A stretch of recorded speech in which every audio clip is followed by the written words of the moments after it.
धूमधाम से शादी करने के बाद समर्थ और देविका घर आते हैं। घर पर सब उनका स्वागत करते हैं और सौम्या उनकी सुहाग रात का इंतजाम करती है। समर्थ और देविका दोनों अपने रूम में बैठे बातें कर रहे होते हैं। तब देविका कहती है, सुनिए, आप इतना दूर क्यों बैठे हैं? नहीं कुछ नहीं, बस थोड़ा सा थक गया हूँ। अगर आप कहें तो मैं आपका सर दबा दूँ? नहीं रहने दो, आप भी तो थकी होंगी।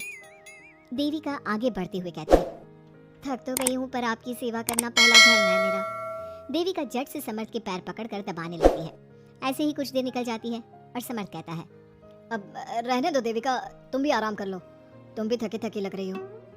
देविका मना करते हुए उठ जाती है और अपने बालों को खोलकर समर्थ का सर दबाने लगती है और कहती है, मेरी थकावट तो आप ही दूर कर दोगे ना? इतना कहकर देविका अपने खुले बालों को समर्थ के ऊपर डालती है। समर्थ देविका के जाल में सम्मोहित होने ही वाला होता है कि अचानक से दरवाजे पर किसी की दस्तक होती है। समर्थ आवाज लगाते हुए कहता है, कौन? भाई मैं हूँ, सौम्या। क्या है सौम्या? क्या बात है देविका, कैसा लग रहा है मेरी भाभी बनकर? कुछ बात आगे बढ़ी या नहीं? बात आगे बढ़ती कैसे? तू जो आ गई कबाब में हड्डी। अच्छा जल्दी बता किस लिए आई थी?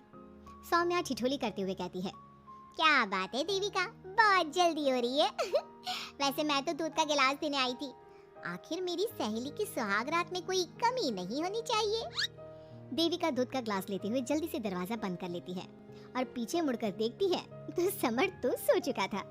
देविका समर्थ को उठाते हुए कहती है, सुनिए समर्थ जी, उठ जाइए ना, सौम्या दूध देने आई थी, इसे पी लीजिए फिर आप सो जाना। समर्थ नींद में उठता है और दूध पीकर फिर से सो जाता है।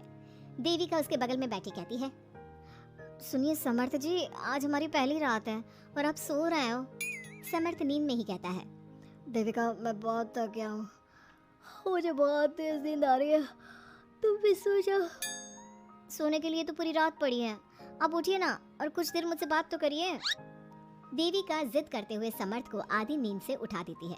समर्थ उठकर बैठ जाता है और कहता है, बोलिए देविका जी, आपका हुक्म सर आंखों पर। सुनिए, मैंने सुना है कि पति अपनी पत्नी को पहली रात कोई तोहफा देता है, आप मेरे लिए कुछ नहीं लाए क्या?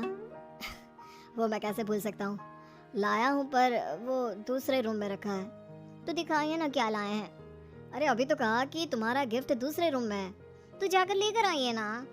अगर अभी गया तो घर के सब लोग जाग जाएंगे और 10 तरह के सवाल जवाब करेंगे, मैं सुबह दिखाता हूँ ना। समर्थ इतना कहकर लेट जाता है और लेटे लेटे देविका से कहता है, अच्छा सुनो देविका, मुझे बहुत नींद आ रही है, मैं सो रहा हूँ, तुम भी सो जाओ। देविका समर्थ की बात सुनकर कहती है, आपको तो हमारी पहली रात की कुछ पड़ी ही नहीं है। इतना कहकर देविका भी उसके करीब आकर लेट जाती है और सो जाती है। अगली सुबह अधीरा समर्थ के रूम में सफाई करने आती है और देविका को उसके करीब लेटा देख रोने लगती है। रोने की सिसकी सुनकर समर्थ की आंख खुल जाती है। वो उठकर देखता है कि अधीरा उसके कमरे में रो रही है। उसे देखते ही समर्थ बहुत गुस्से में आ जाता है और अधीरा से कहता है, अधीरा तुम सुबह सुबह क्यों रो रही हो? तुम्हें यहाँ नहीं आना चाहिए था, जाओ यहाँ से। समर्थ अधीरा का हाथ पकड़कर रूम के बाहर कर देता है और कहता है, अब बिना दरवाजा नॉक किए अंदर मत आना। इतने में देविका भी आ जाती है और समर्थ को भड़काते हुए कहती है, हाँ समर्थ जी, ये रो रो कर हमारे घर में अपशगुन कर रही है और अब ये देखो कैसे मगरमच्छ के आंसू दिखा रही है। इतना कहकर देविका अधीरा का हाथ पकड़कर घसीटती है और कहती है, अब क्या रोती रहेगी या कुछ काम भी करेगी? मुफ्त में रोटियां तोड़ने को नहीं मिलेगी यहाँ पर, चल उठ यहाँ से और कुछ काम कर। अधीरा वहाँ से उठकर रोते रोते चली जाती है और जाकर रसोई में सबके लिए चाय बनाती है और चाय जाकर पहले अपनी सास को देती है। चाय पीते ही मंजू अधीरा को गुस्से से कहने लगती है, लगता है मुझे मारने की साजिश कर ली है। अरे अभी तक तूने ढंग की चाय बनाना नहीं सीखा, इतनी मीठी चाय बनाई है कि कहीं मैं शुगर की बीमारी से मर ही ना जाऊं। अरे जा जाकर तू मर कहीं। अधीरा मंजू की बात सुनकर दुखी होती है। इतने में सौम्या वहां आ जाती है और कहती है, ये लो, महारानी अभी यहीं बैठी है और मैं पूरे घर में देख आई। अरे ओ महारानी, यहाँ बैठकर किसका मातम मना रही हो? उठ यहाँ से और जाकर हमारे कपड़े धो, बहुत कपड़े पड़े हैं धोने को। अधीरा वहां से कपड़े धोने चली जाती है और बैठे बैठे खुद को कोसने लगती है, हे भगवान, मुझे उठा ले तो अच्छा है, मैं थक गई हूँ इस जिंदगी से। ऐसे ही कुछ दिन निकल जाते हैं। अब समर्थ भी अपने काम पर जाना शुरू कर देता है। एक शाम अधीरा घर के सारे काम करके अपने रूम में आराम कर रही थी और मंजू अधीरा को आवाज लगाते हुए कहती है, अरे ओ कलमुही, अगर आराम हो गया हो तो आकर मेरे पैर दबा दे। देविका उस समय वहीं से गुजर रही थी और समर्थ का घर आने का टाइम देखकर देविका मंजू से कहती है, माँ जी सुनिए, आप कहें तो मैं दबा दूं आपके पाँव। पता नहीं अधीरा कहाँ है। देविका मंजू के पाँव दबाने बैठ जाती है और कुछ ही टाइम बाद समर्थ भी वहाँ आ जाता है और देविका को माँ के पाँव दबाते देख बहुत खुश होता है। वो सीधे अपने कमरे में चला जाता है। समर्थ को देख मंजू देविका से कहती है, अच्छा सुन, जाकर खाना लगा दे, और समर्थ थक कर आया है ऑफिस से, जाकर उसे पानी को पूछ ले।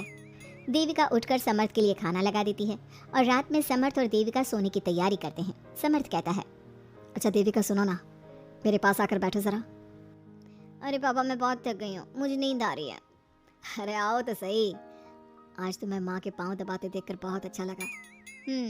अच्छा क्यों नहीं लगेगा भला, पूरा दिन घर के काम किए हैं और शाम को माँ की सेवा, पर मेरा तो कोई हाथ बांटने वाला भी नहीं है घर में।